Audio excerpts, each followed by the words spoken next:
ब्रह्म कमंडल से गंगा की लहरा से ब्रह्म कमंडल से गंगा की लहरा से ब्रह्म कमंडल से गंगा की लहरा के ब्रह्म कमंडल से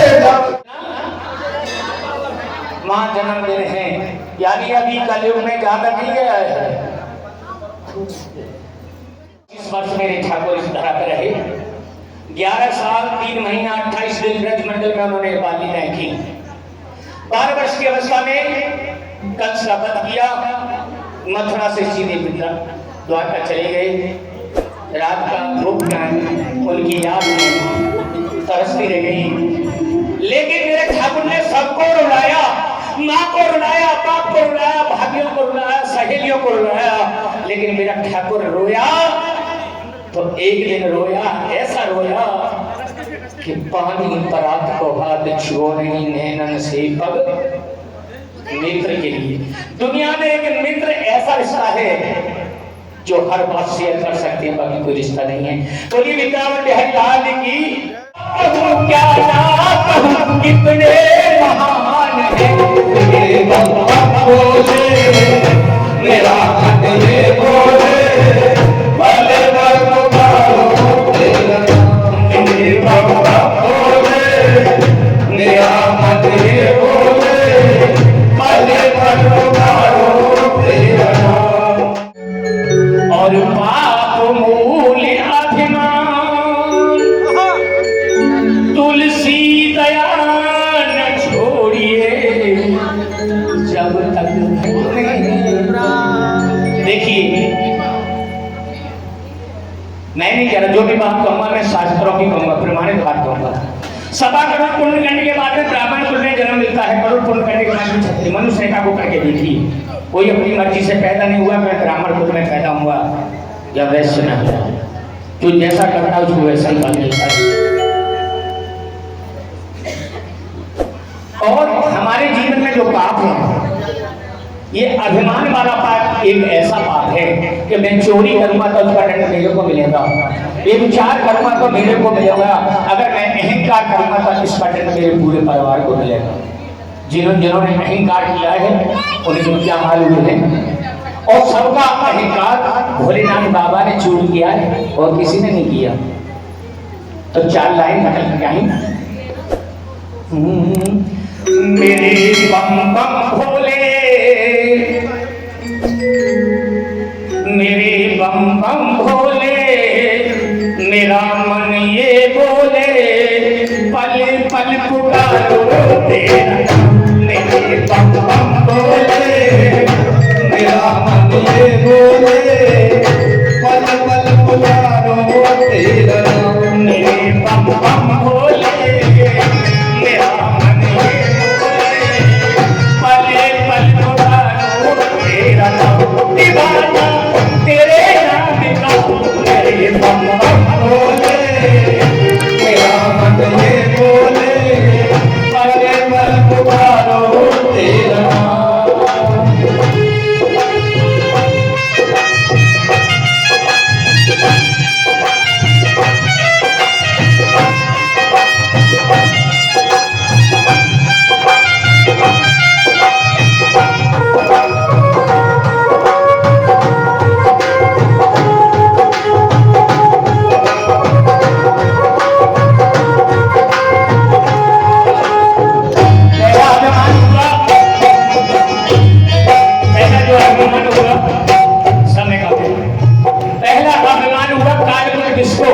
जब समुद्र मंथन हुआ तो 14 रत्न निकले।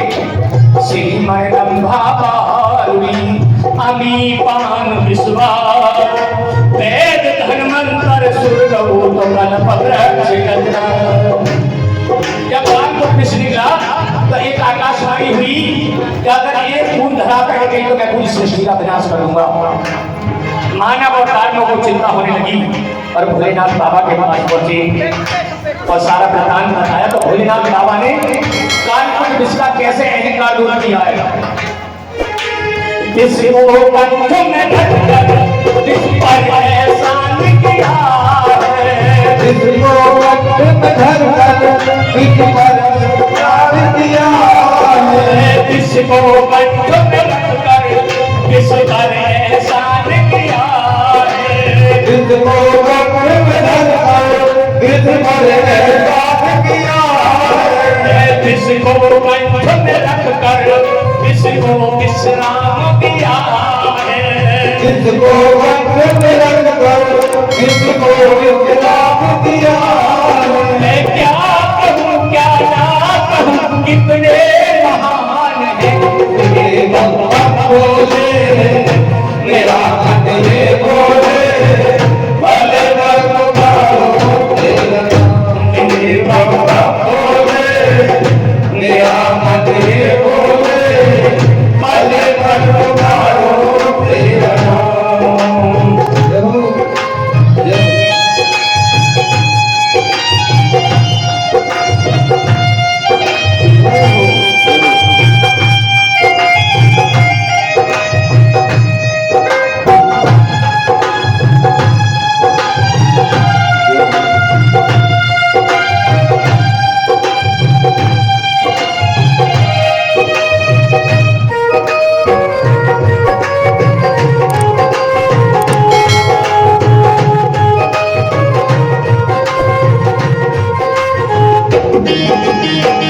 और बाबा का नाम पड़ गया एक नीलकंठ भगवान की।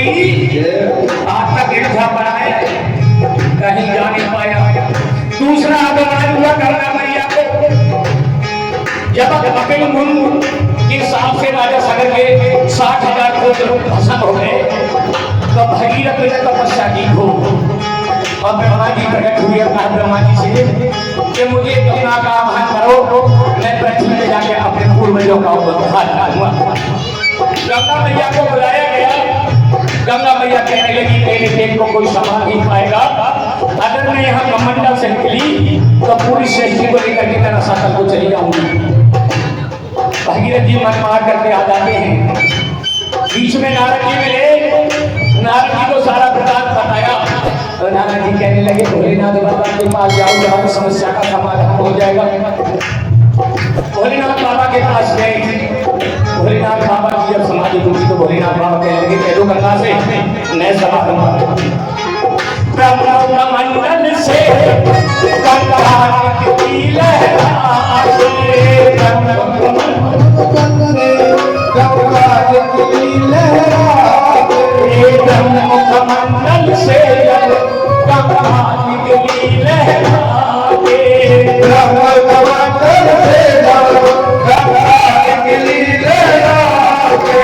सोचा सारा भूमंडल ले जाऊं आज बहाकर।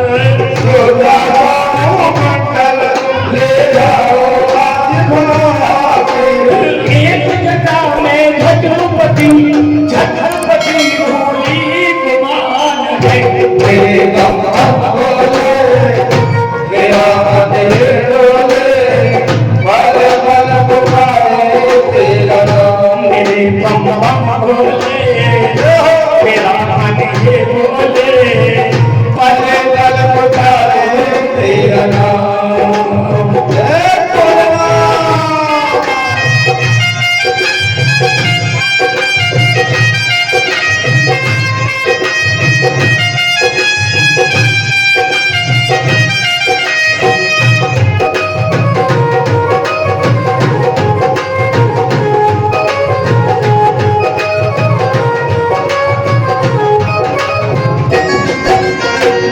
फिर अभिमान हुआ कामदेव को।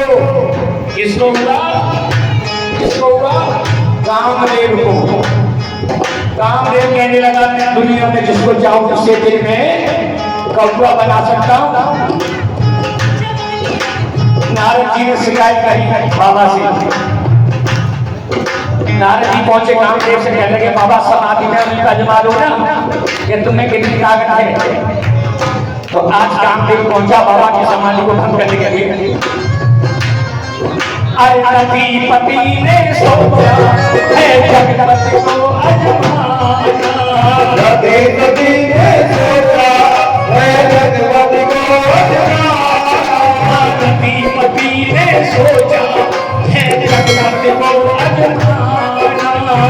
सती सती ने सोचा है जगत को तुम्हारा ये बन कर डाले पर कोई जोर चलाना पर कोई जोर चला तेरे अरिंद में जल गया जाने जहान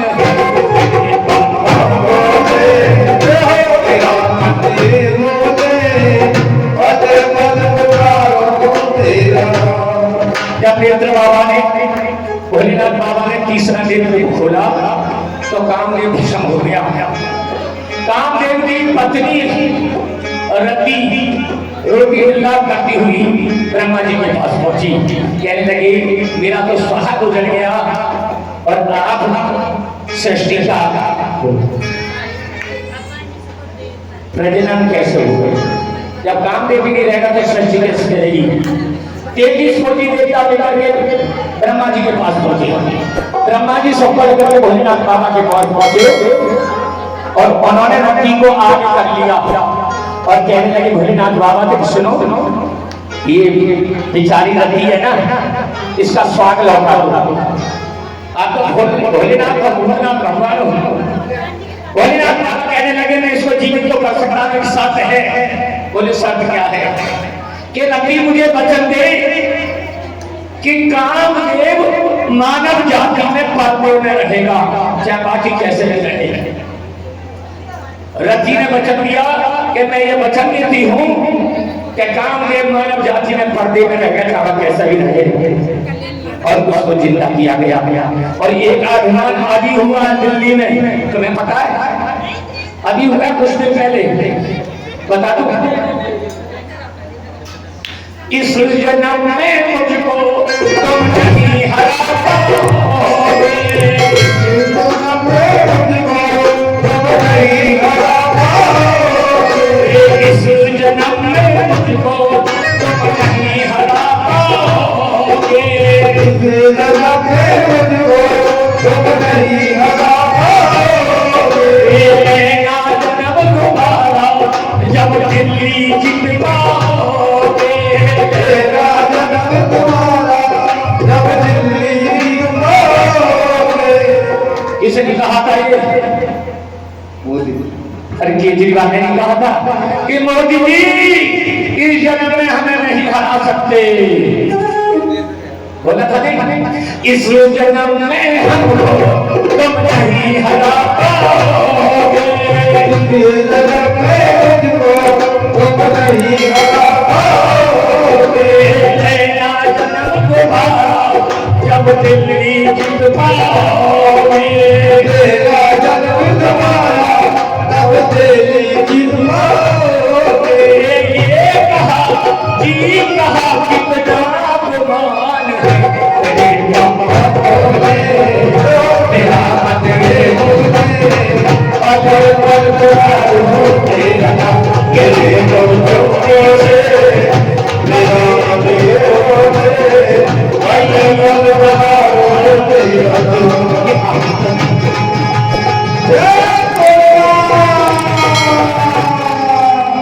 आइए एक बिटिया